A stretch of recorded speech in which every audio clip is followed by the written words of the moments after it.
영광의 하나님을 뵙는 복된 예배의 자리로 나오신 성도 여러분을 환영합니다. 교회는 우리 주님이 세우십니다. 또 교회 주님이 함께 하시고 다스리십니다. 교회는 또 우리 주님의 몸이 됩니다. 우리가 혼자 골방에서 기도해도 되고 길 가다가 기도해도 되고 사무실에서도 기도할 수 있지만은 오늘 이 아침 우리가 교회로 나오는 것은 주님께서 약속하시기를 두세 사람이 내 이름으로 모인 곳에는 나도 그들 중에 있느니라, 이렇게 주님께서 함께 해 주실 것을 약속해 주셨습니다. 주님의 임재를 약속받은 저희들, 이 아침에도 우리의 영적인 슬럼프에 빠졌더라도, 환난과 시련을 맞았더라도, 또 공고하더라도, 세상에 사는 것이 힘들고 고달프더라도 교회에 나와서 우리가 함께 부르짖어 기도하면 우리 주님께서 함께 하실 것이고 그 기도를 들으실 것입니다. 내 집은 만민의 기도하는 집이라 칭함을 얻으리라. 우리 모두 합심해서 부르짖는 기도에 더욱더 열심을 낼 수 있게 되기를 바랍니다. 그래서 주님께서 약속하신 성령의 권능을 우리 모두 다 이 아침 체험할 수 있게 되기를 바랍니다. 10월 3일, 10월 들어서 첫 번째 주일, 그러니까 다음 주일이 되겠네요. 다음 주에부터 우리가 새로운 형태의 예배를 시도합니다. 전 세대, 영어권이든 한어권이든이 함께 한 자리에 예배 드리는 그런 12시에, 매주일 12시에 그렇게 예배를 드릴 계획입니다. 이로 인해서 이제 교회 예배가 또 이렇게 정리가 되는데요. 주일 아침 예배는 8시 지금 드리는 예배가 있고요. 그리고 10시에 본당에서 두 번째 예배를 드리고, 그 다음 12시 영어와 한어권 함께 드리는 예배, 이렇게 세 차례에 걸쳐서 예배를 드리게 됩니다. 그동안 드라이브인 예배 오전 9시 30분에 드렸던 것은 이렇게 8시, 10시, 12시로 이렇게 분산해서 함께 본당에서 예배 드리도록 그렇게 하겠습니다. 그리고 생방송으로 온라인 예배 드리시는 분들을 위해서 오전 8시 또 10시에 생방송으로 이렇게 예배를 드릴 수 있도록 우리가 제공을 할 예정입니다. 기억하시기 바랍니다. 이제 오는 다음 주 월요일부터 수요일까지 북가주 노예가 이 몬트리 지역에서 열리게 됩니다. 그리고 다음 주 화요일에는 우리 영광교회 원로 목사이신 오준길 목사님 장례식이 교회당에서 오전 10시에 있겠습니다. 위해서 유족들을 위해서 기도해 주시면 감사하겠습니다. 이제 우리 사도신경으로 우리 신앙을 고백함으로 주일 예배 하나님 앞에 드리겠습니다. 전능하사 천지를 만드신 하나님 아버지를 내가 믿사오며 그의 아들 우리 주 예수 그리스도를 믿사오니 이는 성령으로 잉태하사 동정녀 마리아에게 나시고 본디오 빌라도에게 고난을 받으사 십자가에 못 박혀 죽으시고 장사한 지 사흘 만에 죽은 자 가운데서 다시 살아나시며 하늘에 오르사 전능하신 하나님 우편에 앉아 계시다가 저리로서 산 자와 죽은 자를 심판으로 오시리라. 성령을 믿사오며 거룩한 공예와 성도가 서로 교통하는 것과 죄를 사하여 주시는 것과 몸이 다시 사는 것과 영원히 사는 것을 믿사옵나이다. 아멘. 찬송가 186장 내 주의 보혈은.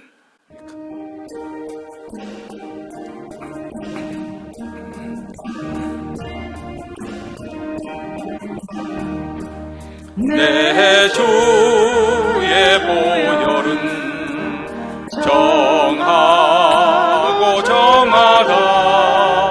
내 죄를 정케 하신 주 날 오라 하신다.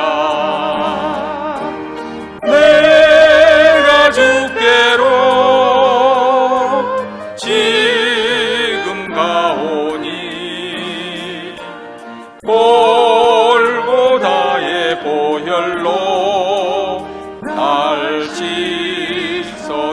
주소서.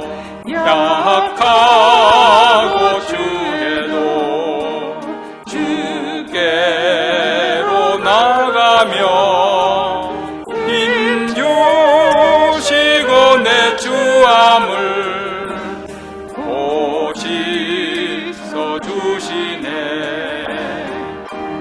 내가 주께로 지금 가오니 골고다의 보혈로 날 씻어 주소서. 날로라 하신 온전한 믿음과 또 사랑함과 평안함 다 얻게 함일세. 내가 주께로 지금 가오니 골고다의 보혈로 날 씻어 주소서. 큰 죄인 목마다 일기를 얻었네. 한없이 넓고 큰 은혜 베풀어 주소서. 내가 주께로 지금 가오니 골고다의 보혈로 날 씻어 주소서. 그 피가 맘속에 큰 증거 됩니다. 내 기도 소리 들으사 하소서. 내가 주께로 지금 가오니 골고다의 보혈로 날 씻어 주소서.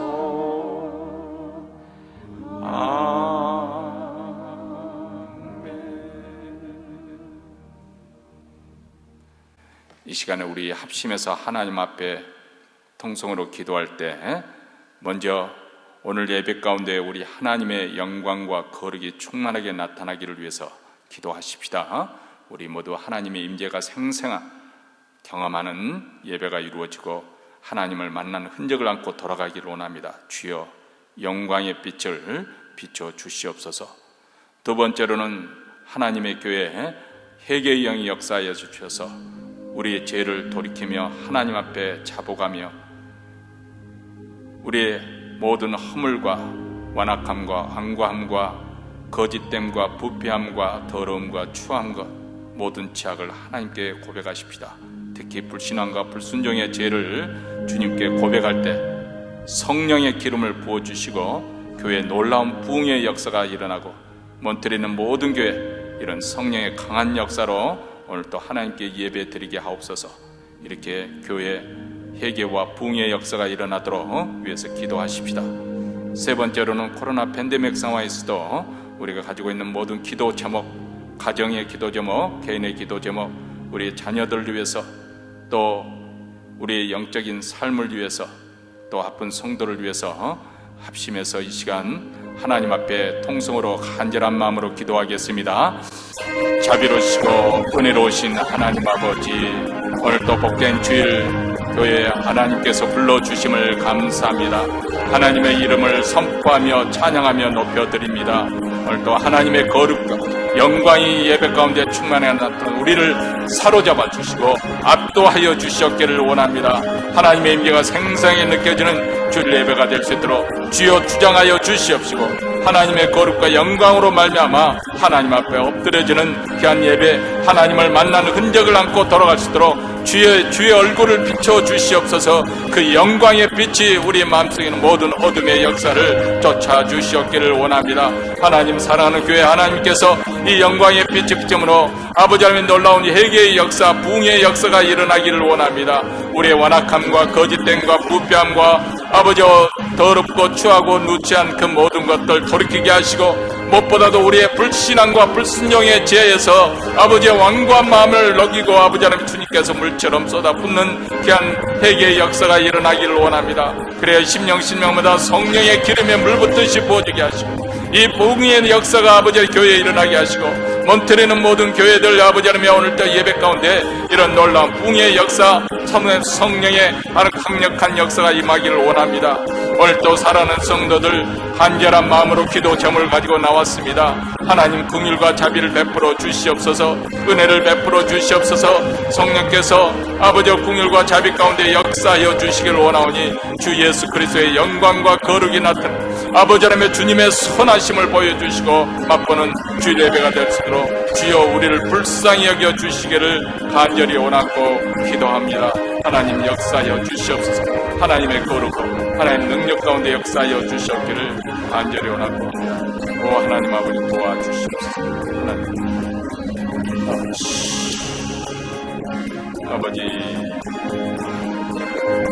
아버지 불쌍히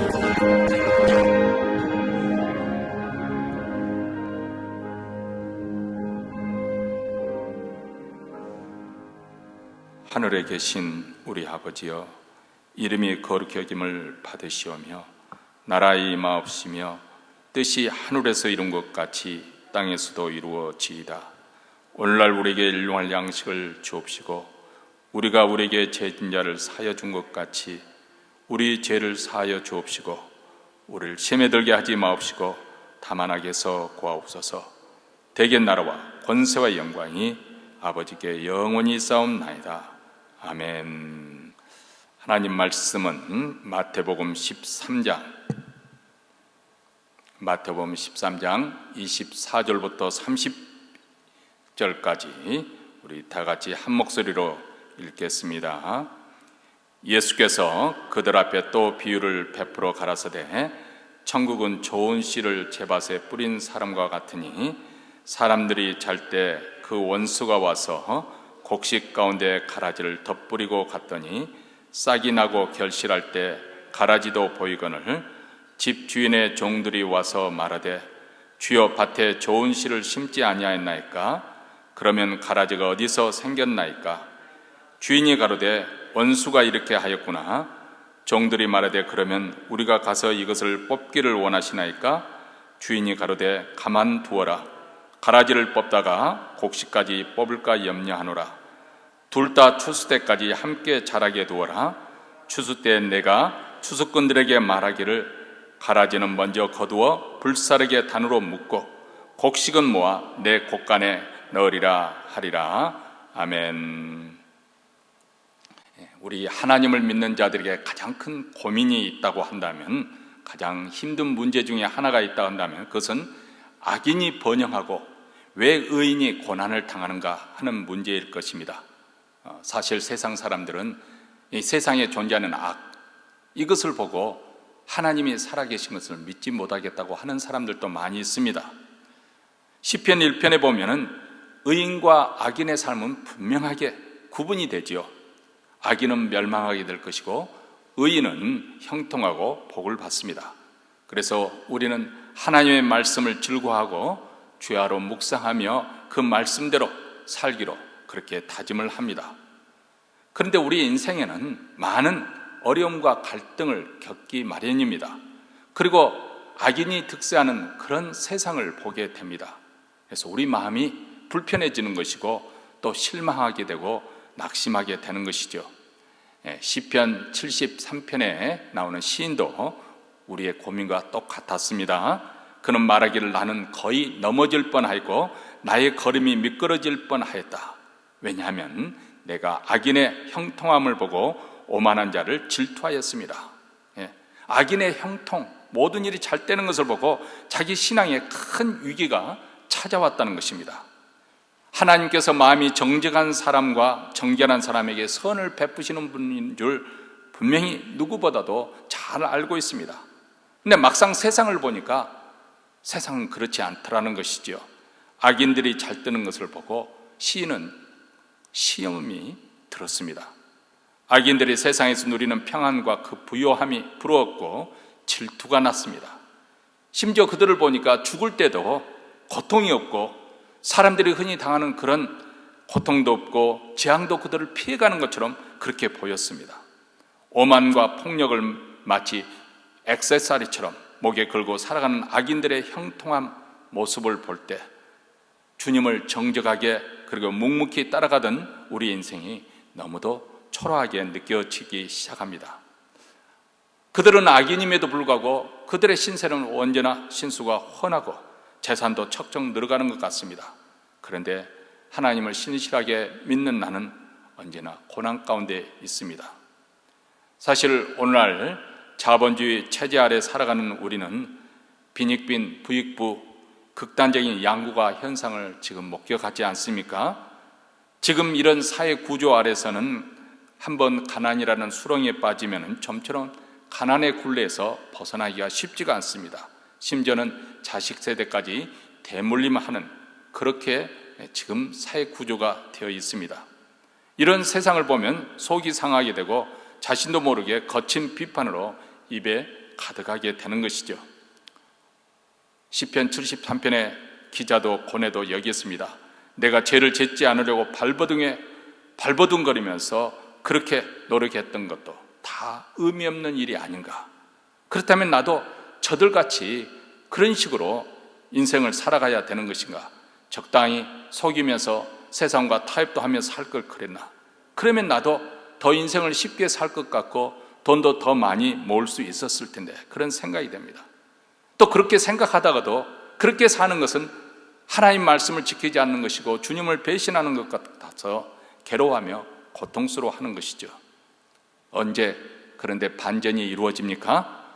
그가 그런 고민 가운데 있다가 하나님의 성소에 들어갈 때 하나님은 여전히 살아계시는구나. 그리고 악인의 종말이 확연하게 어떻다는 것을 깨달아질 때 그에게 놀라운 반전이 일어나게 됩니다. 그 심판의 날이 갑자기 호련히 닥칠 것이고 심판이 이르면 악인들이 누리는 그 영화, 그 평안은 순식간에 사라질 것이고 한바탕 꿈에 지나지 않다는 것을 호련히 깨닫게 된 것입니다. 우리는 눈에 보이는 것을 아주 강조하는, 또 중요하게 여기는 세상에서 살고 있습니다. 그래서 우리 자신도 모르는 사이에 여기에 길들이다 보니까 눈에 보이는 것에 자칫하면 목매어 살기가 쉽습니다. 마치 눈에 보이는 것이 전부인 양 그렇게 살아가게 됩니다. 그래서 우리 신앙인들의 좌절과 체념과 또 실망이 이런 인생을 살기 때문에 있는 것이죠. 지금 눈에 보이고 있는 것은 분명히 현실인데, 사실인데 신앙의 길은 잘 눈에 보이지를 않기 때문에 그런 것이죠. 하나님 나라의 일도 마찬가지입니다. 하나님 나라에 어떤 커다란 기대를 가지고 있지만은 그러나 거기에 어떤 우리가 기대하는 것처럼 가시적인 성과가 나타나지 않을 때 우리는 거기서 성급한 판단을 내며 실망하게 되는 것이죠. 특히 코로나 팬데믹 상황이 나서 더욱더 그렇습니다. 겉으로 볼 때는 하나님 나라의 일이 위축당하고 쇠퇴하는 후퇴하는 것처럼 보여집니다. 그래서 오늘 본문 말씀 우리가 지난주에 이어서 계속해서 천국 복음의 비유를 듣기를 원하는 것이죠. 예수님께서 공생애를 시작하시면서 가는 곳마다 천국 복음을 전파하시고 또 사역을 시작할 때 제자들은 아주 흥분을 했습니다. 정치적으로는 로마 제국의 칼과 창에서 억압당하고 있고 종교적으로는 타락한 제사장들에 의해서 거짓으로 번복된 그런 종교 생활, 또 경제적으로는 부한 자가 약한 자, 가난한 자를 악랄한 방법으로 수단과 방법을 가리지 않고 수탈하고 빼앗아가는 그렇게 불의한 사회, 메시아가 등장했으니까 얼마나 흥분되고 얼마나 기대가 크겠습니까? 의인이 고통을 당하고 악인이 득세하고 신앙으로 바르게 살고자 하는 사람들이 오히려 불이익을 당하고 핍박을 당하는 세상, 이제는 이 메시아로 말미암아서 마침내 올바르게 그것이 뒤집어지지 않겠는가, 그렇게 생각했던 것이죠. 이제 마침내 공의와 사랑이 지배하는 세상이 왔다고 믿었습니다. 왜냐하면 메시아이신 예수께서 일거에 이런 모든 불의와 부정을 다 제거해버리고 의롭고 거룩한 나라가 이 나라를 세우시리라, 이런 거룩한 기대감으로 크게 부풀어 올라 있었습니다. 자, 이런 기대감에 한껏 흥분한 제자들에게 예수님께서 오늘 비유, 곡식과 가라지의 비유를 말씀하신 것이죠. 천국이란 좋은 씨를 밭에 뿌린 것과 같은데 사람들이 잠든 틈에 원수가 와서 가만히 가라지를 뿌리고 갔습니다. 곡식만 자라야 할 밭에 가라지 또한 자라게 된 것입니다. 이것을 발견한 종들이 주인에게 구하여서 뽑자고 하니까 주인이 만류를 하죠. 왜냐하면 가라지를 뽑다가 알곡까지 함께 뽑힐 그럴 염려가 있기 때문에 그렇습니다. 그런데 추수 때가 되면 가라지는 불사르도록 단으로 묶고 곡식은 모아서 곡간에 드리게 될 거라는 것입니다. 자, 예수님께서는 이 비유를 해석해 주시면서 좋은 씨라고 하는 것은, 좋은 씨를 뿌리는 이는 바로 인자, 우리 주님이라고 그렇게 말씀하셨고, 밭은, 씨를 뿌리는 밭은 세상을, 그리고 좋은 씨는 천국의 아들들, 다시 말하면 복음을 받아들여서 하나님의 백성된 사람들을 가리키고, 그리고 가라지는 악한 자의 아들들, 즉 마귀의 세력에 속한 사람들, 하나님을 거절하고 반역하는 무리들을 지칭하고 있습니다. 그리고 원수는 여기에서 사단 마귀입니다. 그리고 추수 때라는 것은 세상 끝, 하나님의 심판의 날을 의미하는 것이고, 추수꾼은 천사들이라고 설명해 주셨습니다. 이 비유를 예수님께서 제자들에게 말씀하신 이유가 무엇일까요? 의도가 무엇일까요? 그것은 제자들에게 이미, 그리고 아직 이 사이에 우리가 살고 있다는 것을 일깨워 주시는 것입니다. 천국은 메시아이신 우리 주님이 오심으로, 이 땅에 오심으로 천국은 이미 도래하였습니다. 자, 천국이 지금 현재 존재하고 있어요. 우리는 천국이 존재하는 그 가운데 살고 있습니다. 그렇다고 해서 천국이 완성된 그 천국에 지금 우리가 들어갔느냐 하면 아직 그런 완성된 때는 아니라는 것입니다. 우리 주님이 다시 오실 때 우리는 완성된 그 천국에 들어가게 될 것입니다. 천국은 메시아로 오신 예수님이 오심으로 이 땅에 이미 시작이 되었지만은, 그래서 악의 세력들이 쫓겨나가고 있지만은 아직 완성된 것이 아니다. 그래서 자칫하면 제자들이 잘못된 기대감, 잘못된 흥분된 것은 절제되어야 되는 것이고, 그리고 이런 가운데 필요한 것은 믿음으로 우리가 인내해야 될 것을 오늘 우리 주님께서 말씀해 주고 있습니다. 오늘 본문에 등장하는 가라지라는 이 단어는 마태복음 13장에서 8번이나 등장한 아주 중요한, 강조하고 있는 단어입니다. 가라지는 밀과 아주 흡사하게 생겼는데 밀의 종류는 아니고 독보리의 일종이라고 합니다. 일종의 독초이죠. 근데 이 가라지를 잘못 먹게 되면 구토증을 유발하게 되고 생명의 위험까지 둘 수 있는 그런 아주 독한 잡초입니다. 크기는 밀보다는 조금 작습니다. 근데 자라나는 모습을 보면 먼저 자라기 때문에 거의 흡사한 것이죠.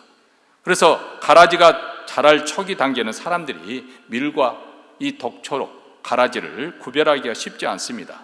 나중에 열매를 맺히는 볼 때 확실하게 가라지라는 것을 구별할 수 있는 것이죠. 근데 이 가라지를 뿌리는 자, 바로 사단 마귀라고 했어요. 밭은 세상을 의미하는데 예수님은 좋은 씨를 세상에 많이 뿌렸습니다. 근데 마귀도 가라지를 함께 뿌려서 곡식과 함께 자라도록 했다는 것입니다. 왜 마귀가 곡식 밭에 가라지를 뿌렸을까? 우리는 두 가지로 추론해 볼 수가 있겠습니다. 우선 첫째는 마귀도 자기를 추종할 그런 사람들, 더 많은 군사들을 필요한 것이죠. 자기 세력을 확보하기 위해서 수단과 방법을 다 동원한다, 그 말입니다. 자, 오늘 비에도 보면은 밤중 모두들 잘 때 온수가 숨어 들어와서 가라지를 뿌리고 가는 그런 교활함을 보여주고 있지 않습니까? 자, 마귀가 이렇게 가라지를 몰래 뿌리는 또 하나의 이유는 구원받는 천국의 열매를 방해하고자 하는 그런 목적도 있습니다. 밭에는 가라지는 곡식이 필요한 그러한 거름을, 영양분을 흡수하고 성장을 방해하여서 잘 자라지 못하게 합니다. 다시 말하면 사단 마귀는 하나님 백성들이 올바르게 성장하지 못하도록, 하나님 나라가 더 힘있게 전파되지 못하도록 온갖 방해를 한다 그 말입니다. 열매를 못 맺게 하고 천국 곳간에 들어가지 못하도록 방해를 하는 것이죠. 곡식과 가라지는 자라날 때 보면 거의 분간하기 힘들 정도로 비슷합니다. 자, 오히려 어떤 의미에서는 가라지가 더 빠른 속도, 싱싱하게 더 잘 자랍니다. 이것은 영적 세계에서도 마찬가지예요. 거짓된 복음, 거짓된 가르침, 이단, 거짓된 종교 운동이 교회보다 훨씬 더 효과적으로, 더 빠르게, 더 많은 사람들을 그렇게 끌어가는 것입니다. 그래서 세상 사람들도 볼 때는 이 신앙생활을 하려면 저 정도로 믿어야 되지 않겠는가 할 정도로 아주 매력적으로 접근을 합니다. 그런 열심으로 사람들에게 접근을 합니다. 성경 공부하자는 그런 게임에 빠져서 이단으로 넘어가는 자들 보면 거의 7, 80%가 기존에 교회를 다녔던 사람들이에요. 왜 그렇게 교회 다녔던 사람이 이단으로 넘어가느냐? 아니면 세상 사람들은 반질반질 해가지고 웬만해서는 뭐 어쨌든 종교에 관심이 없거든요. 근데 교회에 적어도 다 나오는 사람들은 영적인 문제에 대해서, 구원의 문제에 대해서, 진리에 대해서 관심을 가진 사람들이에요. 근데 이분들이 교회에서 제대로 자리를 잡지 못하다가 그렇게 왔다 갔다 하다 보니까 성경 공부하자는 유혹에 빠져버리는 것이죠. 이단들은 처음에 이렇게 끌어다니면 그들이 슬슬 풀어놓는 것들이 있어요. 그것은 뭐냐면 기존 교회가 얼마나 부패하고 썩었는가. 저건 바벨론이다. 바벨론 교회다. 그렇게 기존 교회를 먼저 깎아내립니다. 그래야 자기들만 올바르다고 그렇게 주장할 수 있으니까요. 잘못된 가르침을 한다고 그렇게 하고 자기들만 참 교회고 참 진리를 가지고 있다고 그렇게 말하는 것이죠. 그러니까 이런 사람들에게 교회에서 영적으로 잘 훈련되지 못한 사람들에게 그렇게 그런 식으로 접근을 하니까 이제 진리 몇 가지를 손에 딱 쥐어주고 난 다음에 그들을 이렇게 설득해 가는 거죠. 단계별로 설득해 가서 2단 교리에 일단 이렇게 넘어가게 되면은 나중에는 교주가 재림난 예수라고 가르쳐도 그대로 믿고 따라갑니다. 여러분, 신천지라는 것도 젊은 청년들이 굉장히 많이 거기에 넘어가거든요. 그 사람들이 나이 든 사람은 쓸모가 없다고 접근도 하지도 않아요. 그 젊은 사람들만, 좀 이렇게 사회적으로 영향이 있는 사람들을 아주 노리고 그렇게 집요하게 전도를 합니다. 거짓으로 접근해서 그렇게 합니다. 근데 왜 우리가 생각할 때는 아니 잘 배운 사람들이 왜 이단에 넘어가는가 의아하게 생각되잖아요. 근데 그 이유가 있어요. 처음부터 이단을 교들을 가르치는 것이 아니라 처음에 아주 그럴듯하게 특히 이 비유, 천국에 관한 비유를 가지고 그들을 이론을 이렇게 설득시키는 거예요. 처음에는 성경을 가지고 시작하지만 그 다음에 차츰차츰 자기들이 원하는 교리로 이끌어 갑니다. 근데 이 배운 사람들은 학교에서는 훈련받은 게 뭐냐면 이 논리거든요. 논리로 훈련을 받았기 때문에 논리적으로 1단계, 2단계, 3단계 이렇게 넘어가게 되면은 나중에는 그 논리에 설득이 되지만 무조건 맹종하게 되는 거예요. 그래서 참 이단이 무서운 것입니다. 사도 바울도 이것이 이상한 일이 아니라 사단도 자기를 광명의 천사로 가장하니 이렇게 말하고 있어요. 다른 빛나는 천사처럼 그렇게 나를 도와줄 것처럼, 나를 위기 가운데 건져줄 것처럼, 나의 외로움을 달래줄 것처럼 그런 식으로 가까운 따뜻한 모습으로 이렇게 가정하여서 사람들을 현혹하고 미혹한다는 것입니다. 그렇다면 밭의 주인은 곡식을 방해하는 가라지를 왜 일찌감치 뽑아버리라고 하지 않았을까요? 왜냐하면 가라지를 뽑다가 진짜 알곡도 함께 뽑힐 수 있기 때문이라고 말합니다. 종들이 가라지를 뽑으려 하다가 잘못하면은 잘못 곡식까지 함께 뽑을 수가 있습니다. 왜냐하면 가라지의 뿌리는 알곡의 뿌리보다 더 깊게, 더 넓게 퍼져 있거든요. 그래서 가라지만 뽑는다고 뽑지만은 뿌리가 서로 엉켜 있기 때문에 함께 알곡까지 뽑히게 됩니다. 여러분, 밭에 가라지가 있다고 해서 곡식까지 뽑아버릴 그럴 어리석은 사람이 어디 있겠어요? 우리 한국 속담에도 빈대를 잡기 위해서 소가 3간을 태워버리는 어리석음에 이렇게 비유하지 않습니까? 주인의 관심은 알곡을 거둬들이는 것이지요. 밭에 가라지가 있지만 알곡을 거둬들이는 것이 목적이기 때문에 곡식이 여물어 익을 때까지 기다린다는 것입니다. 그래서 추수 때가 되면 가라지는 먼저 거두어서 불사르고 알곡은 모아서 곡간에 집어넣습니다. 이것이 우리 주님의 마음입니다.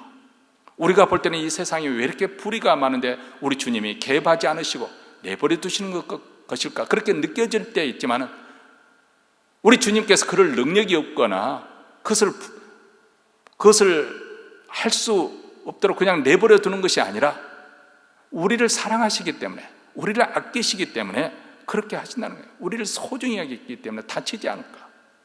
이 마음이 생생하게 전달되지 않습니까? 자, 그렇다면 이 비유를 통해서 오늘 이 아침 우리는 어떤 교훈을 받아야 될까요? 먼저 우리가 이 비유에서 배울 점은 우리가 현재 사는 것이 힘들고 고통스럽다 할지라도 추수 때까지는 인내하며 기다려야 된다, 그렇게 단다는 것을 말씀하고 있습니다. 종들은 밭에 가라지가 나온 것을 보고 당장 뽑아버릴까요? 하고 주인에게 묻습니다. 그들 마음에는 당장 가라지를 뽑으면 속 시원할 것 같습니다. 그런데 주인은 종들에게 가만두어라, 가라지를 뽑다가 곡식까지 뽑으면 어떻게 하겠느냐, 둘 다 추수 때까지 함께 자라도록 내어버려 두어라, 이렇게 말합니다. 자, 이렇게 죄가 관영하는 세상에 사는 우리 모두의 소원은 하나님께서 속히 죄와 악을 끝내고 의와 거룩, 자유와 평강을 이룩하는 것, 하루속히 악인들의 멸망을 당하고 공의와 은혜로 충만된 나라가 이루어지기를 바랍니다.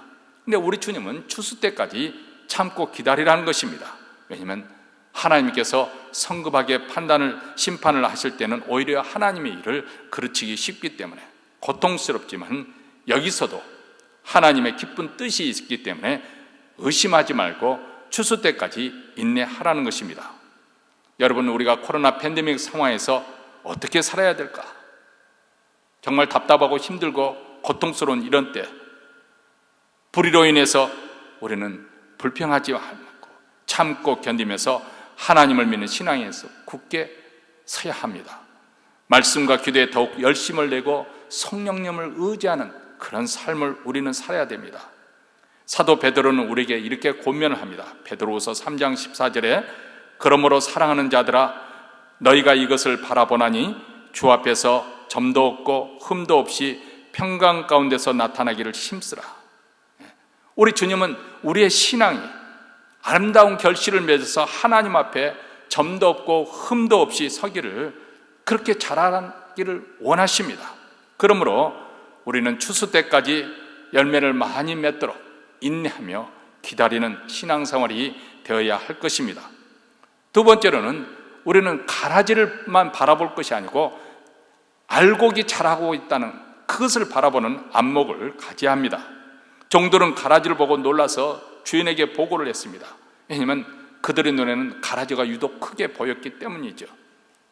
마치 가라지가 온 밭을 망가뜨리고 못쓰게 할 것처럼, 그래서 당장 제거하지 않으면 큰일 날 것처럼 급한 마음이 들었습니다. 그런데 뜻밖에도 주인의 답변에는 너무나도 여유가 있지 않습니까? 가만두어라, 추수 때까지 함께 자라도록 내버려 두라. 주인은 결코 초조하지 않습니다. 여유만만합니다. 왜냐하면 가라지가 결코 그 밭 전체를 차지하지 못한다는 확신이 있기 때문에 그 많은 곡식을 비교해 볼 때 가라지는 별 문제가 되지 않을 것이라는 판단이 있습니다. 자, 여기 보면 주인의 안목과 종들의 안목과 서로 상반되지 않습니까? 우리에게 필요한 것은 바로 이런 주인의 안목인데, 때로 우리는 이 종들처럼 그렇게 성급한 판단이 드는 것이죠. 우리가 사는 세상이나 사회를 돌아볼 때 거기에 보이는 것은 온통 가라지뿐인 것처럼 보입니다. 신문과 방송을 보고 들어보십시오. 전부 어둡고 악한 소식이 매일 탑 뉴스로 보도되고 있습니다. 그래서 이 사회를 지배하고 있는 불의와 부조리와 부도덕과 착취와 억압, 이런 것들이 우리 눈에 가득하게 되는 것입니다. 직장과 사회, 가정, 그리고 우리 자신의 개인 생활에서도 항상 실망스럽고 짜증나는 일들, 고통스러운 일들이 먼저 우리 눈에 띄기 마련입니다. 우리 신앙생활에도 죄와 허물로 인해서 얼룩이 되어 있고 실패와 좌절이 있습니다. 그렇기 때문에 우리는 세상을 바라볼 때 우리가 바라보는 그 시각으로 보면 늘 절망하고 낙심하고 늘 한숨을 지을 수밖에 없습니다. 그런데 우리 주님께서는 우리 눈을 들어서 다시 바라보라고 말합니다. 이렇게 세상에 가라지 역사가 있음에도 불구하고 밭에는 알곡이 충실하게 익어가고 있습니다. 그것을 보라는 것입니다. 악의 역사는 언제나 사람들의 눈에 도드라지게 보이는 거예요. 가라지가 쑥쑥 자라는 것처럼 보입니다. 그래서 때로는 우리는 사실 이상으로 과장하기가 쉬워요. 이것에 압도되고 실망을 하게 됩니다.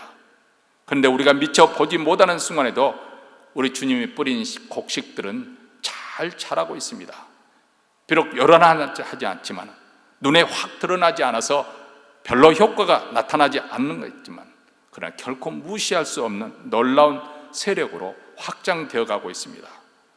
힘있게 진군해 가고 있는 이 하나님의 나라, 코로나 팬데믹 상황으로 지금 일시적으로 주춤하는 것 같고 쇠퇴하는 것 같지만은, 그러나 복음의 역사는 결코 중단되지 않습니다. 지금 이 순간에도 세상 곳곳에서 하나님 나라는 계속해서 전진해 가고 있고 그리고 확장되고 있습니다. 그러므로 세상의 불의가 득세하는 것처럼 보일지라도 우리가 믿음을 지켜야 됩니다. 물론 곡식과 가라지는 자라는 동안에는 별로 차이가 없어 보여요. 똑같이 햇빛과 비를 누리고 걸음을 나눠갔습니다. 한번 우리 주위를 돌아보십시오. 믿는 사람과 믿지 않는 사람과 어떤 차이가 있어요? 겉모습 볼 때는 거의 차이가 없어요. 저희들도 새끼 먹고 우리도 새끼 먹고 아침에 일어나서 또 직장에 가고 일을 하고 또 돌아와서 집안 정리하고 또 먹고 자고, 그들과 좀 차이 있다고 한다면 주일에 우리는 예배장에 나오는 거 별로 차이가 없어 보입니다.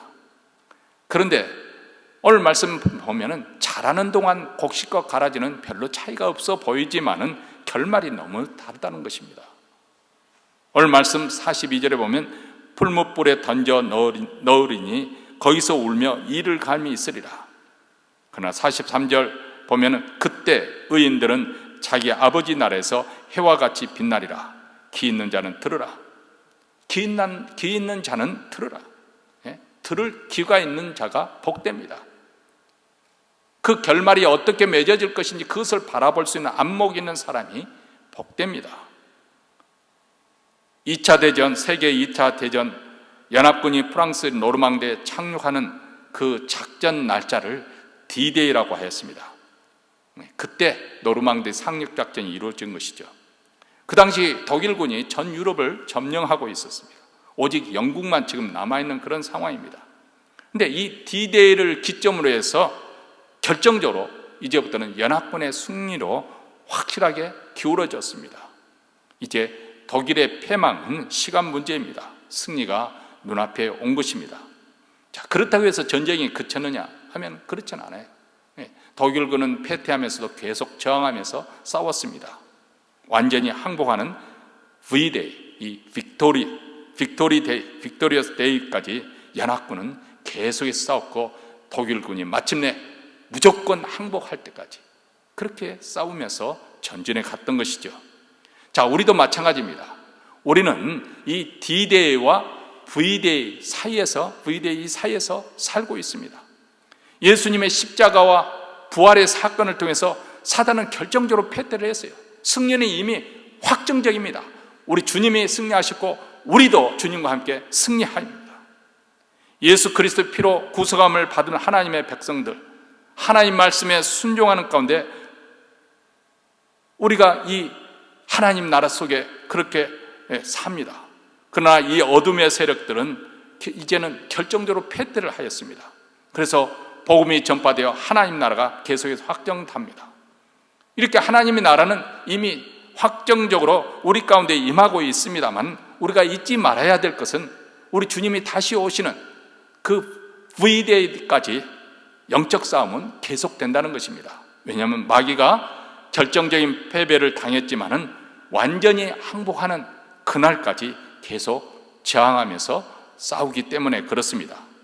자기의 때가 얼마 남지 않은 것을 알기 때문에 모든 수단을 동원해서 하나님의 구원하시는 그 계획을 좌절시키고자 안간힘을 다하고 있고, 그래서 할 수만 있다면 믿는 자까지 미혹하려고 그렇게 시도를 합니다.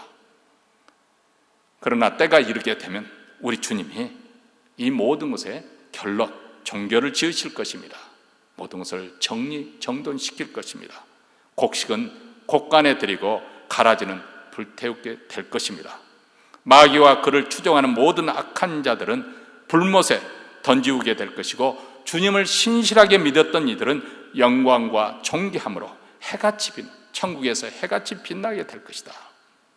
그렇기 때문에 우리는 현재 보이는 그것으로 인해서 성급한 판단을 내리고 실족하지 않도록 영적으로 잘 무장하고 있어야 됩니다.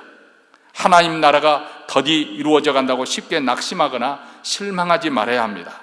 모든 것을 다 주님께 맡겨드리고 그분만을 의뢰하면서 의지하며 살겠다고 우리는 결심을 내립니다. 그리고 믿음으로 인내하고 기다리는 우리 모두가 되시기를 바랍니다. 오직 의인은 믿음으로 말미암아 살리라. 이 말씀이 우리가 붙드는 또 한 주가 되시기를 바랍니다. 기도하겠습니다.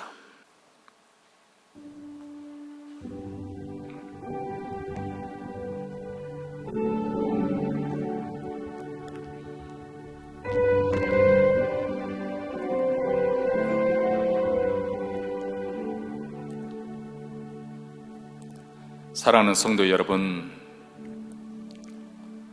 우리는 가라지가 곡식보다 더 빠르게 자라므로 또 구별하기가 힘들어서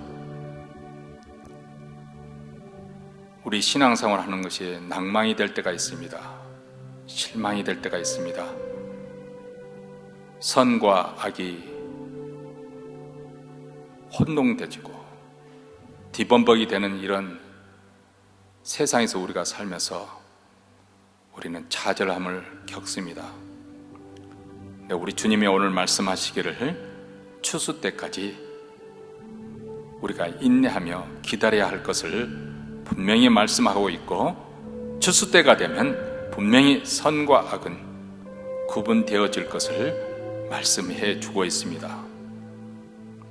우리는 눈에 보이는 것을 바라보면서 목을 메어 살 것이 아니고, 눈에 보이지 않는 이 하나님의 나라가 어떻게 전진해 가고 있고 확장되어 가고 있는지, 우리 하나님께서 어떻게 역사하고 있는지 이 신앙의 안목을 가져야 될 것이고 그 믿음을 가져야 할 것입니다. 자비로우시고 은혜로우신 하나님 아버지, 오늘 말씀을 통해서 우리 눈에 보이는 이 세상이 전부가 아니고 우리에게는 눈에 보이지 않는 하나님 나라를 지금 바라보고 있고, 그 나라가 현존하고 있고 전진하며 확장되고 있다는 사실을 다시 한번 깨닫게 됩니다. 비록 세상은 악이 득세하는 그런 세상, 악한 불의한 세상이지만은, 그러나 우리 주님이 다시 오실 때 알곡은 곡간에 들일 것이고 가라지는 불못에 처하게 될 것을 저희들에게 깨우쳐 주심으로 우리가 믿음을 잃지 않도록 상기시켜 주셔서 감사합니다.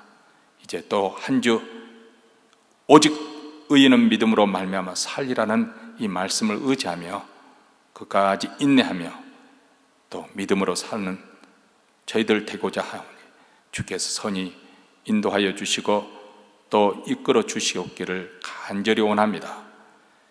이제 예배의 순서에 따라 정성껏 준비한 예물을 하나님 나라에 바쳐드립니다.